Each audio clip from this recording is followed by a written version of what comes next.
Assalamualaikum warahmatullahi wabarakatuh. Perkenalkan, nama saya Yuni Megalestari dan kali ini saya akan menjelaskan terkait indeks harga saham.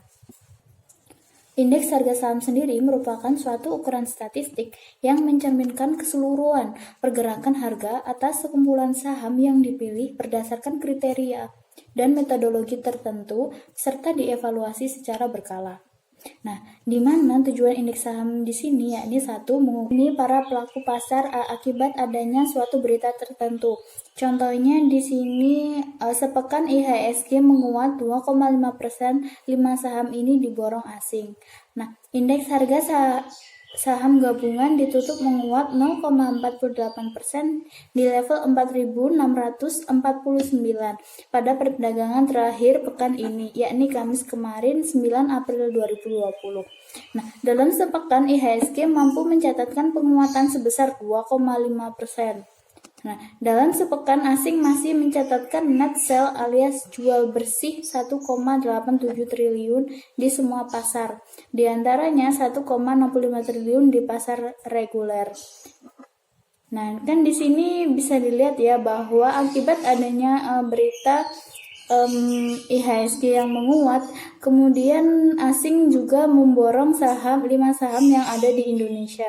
Di antaranya di sini yakni yang pertama ada PT Bank Sentral Asia Tbk BBCA asing masuk 268,68 miliar. Kemudian PT Sat Nusa Persada Tbk atau PTSN asing net buy 124,3 miliar. Kemudian Indofood CBP Sukses Makmur Tbk atau ICBP asing masuk 87,59 miliar. Dan kemudian PT Media Nusantara Citra Tbk asing net buy 79,15 miliar. Yang terakhir PT Semen Indonesia Tbk atau SMGR asing masuk 73,35 miliar. Nah, dari berita di atas yang saya baca tadi dapat diketahui bahwa adanya berita-berita terkait IHSG juga memberikan dampak langsung terhadap sentimen pasar ataupun opini publik. Kemudian yang kedua, untuk dijadikan produk investasi pasif seperti reksadana indeks dan ETF indeks serta produk turunan. Nah, yang ketiga itu benchmark bagi portofolio aktif. Apa itu benchmark? Nah, benchmark di sini merupakan pengukuran dan pembandingan kinerja. Nah, jadi dengan adanya pergerakan harga saham, dengan adanya indeks saham ya, kita yang sebagai investor aktif bisa melakukan benchmark atas portofolio yang kita punya. Nah, misalnya harga saham IHSG keseluruhan lagi menguat. Nah, kita bisa bandingkan dengan portofolio kita, apakah portofolio kita juga menguat ataupun justru sebaliknya. Nah, kemudian proxy dalam mengukur dan membuat model pengembalian investasi atau return, risiko sistematis, dan kinerja yang disesuaikan dengan risiko. Yang terakhir untuk proxy untuk kelas aset pada alokasi aset. Nah, di BEI sendiri saat ini sudah memiliki 34 indeks saham. Nah, kali ini saya hanya akan menjelaskan 10 indeks saham yang terdaftar di BEI serta tanggal peluncurannya. Nah, yang pertama itu ada indeks harga saham gabungan atau IHSG, di mana indeks ini mengukur kinerja harga semua saham yang tercatat di papan utama dan papan pengembangan Bursa Efek Indonesia. IHSG ini sendiri diluncurkan pada tanggal 4 April 1983. Nah, indeks saham selanjutnya ya ini IDX 80. IDX 80 di sini adalah suatu indeks yang mengukur kinerja harga dari 80 saham yang memiliki likuiditas tinggi dan kapitalisasi pasar besar, serta didukung oleh fundamental perusahaan yang baik. Indeks saham IDX 80 ini diluncurkan pada tanggal 1 Februari tahun 2019. Ya. Kemudian selanjutnya ada indeks saham LQ45, di mana indeks ini mengukur kinerja harga dari 45 saham yang memiliki likuiditas tinggi dan kapitalisasi pasar besar serta didukung oleh fundamental perusahaan yang baik. Nah, LQ45 ini diluncurkan pada tanggal 1 Februari 1997. Selanjutnya kita beralih ke IDX30.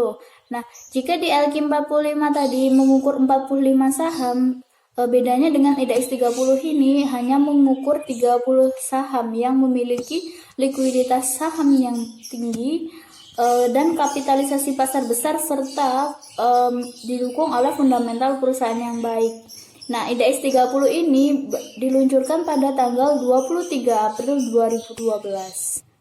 Kemudian ada lagi IDX Growth 30. Nah, IDX Growth 30 ini merupakan suatu indeks yang mengukur kinerja harga dari 30 saham yang memiliki tren harga relatif terhadap pertumbuhan laba bersih dan pendapatan dengan likuiditas transaksi serta kinerja keuangan yang baik. Nah, IDX Growth 30 ini diluncurkan pada tanggal 12 Agustus 2019. Kemudian ada indeks saham syariah Indonesia atau Indonesia Syariah Stock Index, di mana indeks ini mengukur kinerja harga seluruh saham di papan utama dan papan pengembangan yang dinyatakan sebagai saham syariah sesuai dengan daftar efek syariah yang ditetapkan oleh Otoritas Jasa Keuangan. Nah, indeks saham syariah ini diluncurkan pada tanggal 12 Mei 2011. Selanjutnya ada Jakarta Islamic Index. Nah, Jakarta Islamic Index ini merupakan indeks yang mengukur kinerja harga dari 70 saham syariah yang memiliki kinerja keuangan yang baik dengan likuiditas transaksi yang tinggi. Nah, Jakarta Islamic Index ini diluncurkan pada tanggal 3 Juli 2000. Selanjutnya ada indeks Kompas 100, di mana indeks ini mengukur kinerja harga dari 100 saham yang memiliki likuiditas yang baik dan mengukur kinerja harga dari 100 saham yang memiliki likuiditas yang baik dan kapitalisasi pasar yang besar. Nah, indeks Kompas 100 ini diluncurkan dan dikelola bekerja sama dengan perusahaan media Kompas Gramedia Group. Nah, indeks Kompas 100 ini diluncurkan pada tanggal 13 Juli tahun 2007. Nah, demikian penjelasan dari saya. Kurang lebih saya mohon maaf. Terima kasih. Wassalamualaikum warahmatullahi wabarakatuh.